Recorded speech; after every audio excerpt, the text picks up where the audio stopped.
Buenas tardes, soy Priscila López López, alumna de la licenciatura en Educación en la UNIT. Hoy hablaremos de un tema que nos toca a todas y todos: cómo se asignan y distribuyen los recursos públicos a la educación en México, qué programas existen, cómo se reparte entre estados y niveles y si eso alcanza para mejorar la educación que queremos. Contexto y cifras. Empecemos con un dato central. Según la Organización para la Cooperación y el Desarrollo Económico, la OCDE, la inversión pública en educación en México equivale a aproximadamente 4.3% del PIB en los niveles de primaria superior, cifra que está por debajo del promedio de la OCDE, que ronda entre 4.7% del PIB. Esto influye en recursos por alumno, infraestructura y salarios. En términos presupuestarios del gobierno federal, el presupuesto de egresos de la Federación 2025 asignó partidas importantes al rubro educativo y programas claves como el Fondo de Aportaciones para la Educación Básica y Normal, la FAEB, y transferencias federales a los estados, que es el ramo 33. El análisis del PEF 2025 y documentación oficial muestran tantos incrementos en rubros específicos como reducciones reales en gastos federalizado en ciertos apartados. La pregunta es, ¿cómo se distribuye el dinero? Los mecanismos principales. La distribución del gasto educativo en México sigue varios canales. Tenemos 3. El primero son los recursos federales directos, la SEP, y programas nacionales, como son los programas como las becas, capacitación y fondos para infraestructura nacional. El segundo es ramo 33. Son fondos de aportaciones federalizadas, como la FAEB, la FAN, la FAETA, entre otras. Son transferencias a las entidades federativas para atender educación básica, normal y tecnológica. Gran parte del gasto operativo de las escuelas básicas proviene de ahí. El tercero son los programas de bienestar y becas. Por ejemplo, programas que entregan apoyos directos a estudiantes de Benito Juárez, Jóvenes Escribiendo el Futuro y La Escuela es Nuestra. En 2025, programas de infraestructura como La Escuela es Nuestra recibieron asignaciones importantes para obras en planteles. Estos mecanismos combinados intentan cubrir nómina, servicios, mantenimiento, inversión y apoyos a estudiantes. El reto es que la mayor parte del gasto recurrente es para nómina, lo que nos deja menos margen para inversión en materiales, tecnología o formación docente. Distribución por niveles y desigualdades territoriales. Aquí tenemos 2 observaciones importantes. Por niveles, es la mayor proporción del gasto público que cubre la educación básica y servicios docentes. Aquí la inversión por alumno en niveles superiores, como universidad, tiende a ser mayor en términos absolutos, pero el acceso y cobertura siguen siendo desiguales. La OCDE señala que la participación pública en educación primaria y media en México es menor que en otros países, lo que implica mayor presión para financiar ciertos servicios. Entre entidades federativas, el FAEB y el ramo 33 buscan homologar recursos, pero la ejecución y necesidad varía ampliamente. Estados con menor capacidad recaudatoria y mayor pobreza requieren más inversión per cápita. Para igualar así las condiciones como la infraestructura, la conectividad docentes, informes del PEF y análisis de organizaciones especializadas muestran que, aunque existen transferencias, persisten brechas en infraestructura, acceso a materiales y condiciones laborales.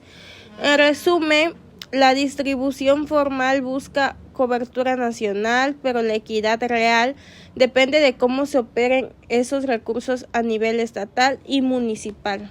Las acciones recientes del gobierno federal y mi análisis.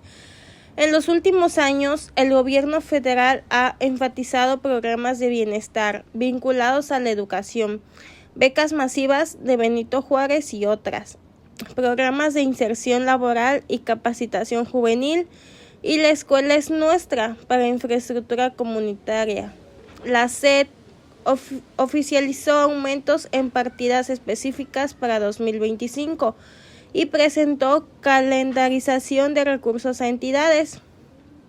En análisis crítico, lo positivo, tenemos los apoyos directos a estudiantes como las becas y los programas de infraestructura, que estas pueden mitigar barreras inmediatas al acceso, como es el transporte, materiales y reparaciones.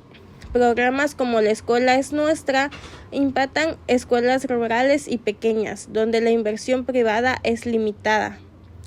Las limitaciones y riesgos.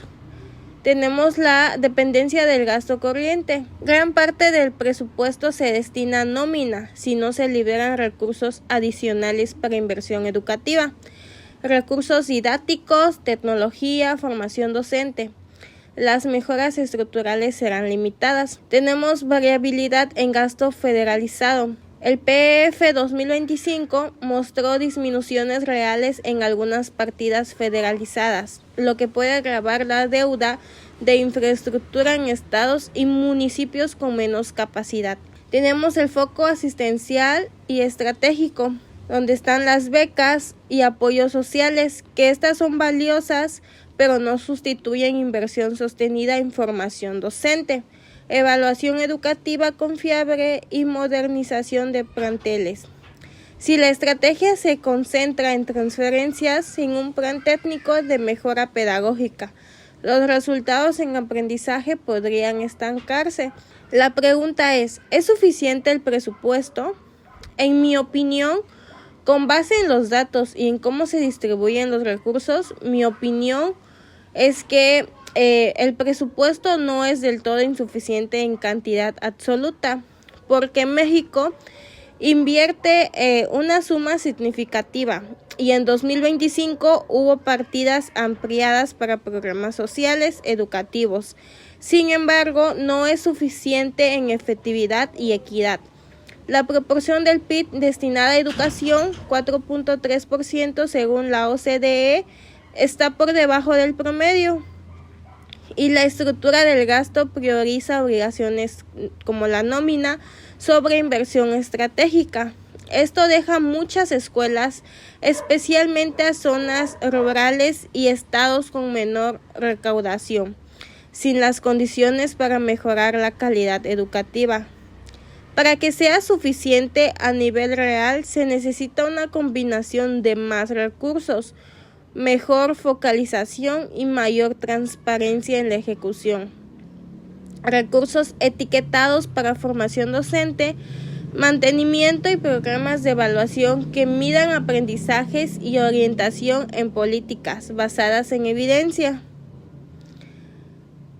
En las recomendaciones breves, si pudiera proponer 3 prioridades para la asignación del presupuesto educativo en México, serían 1. Focalizar inversión en equidad territorial, que estas son las asignaciones adicionales para las escuelas en condiciones más rezagadas, entre la infraestructura, conectividad y materiales.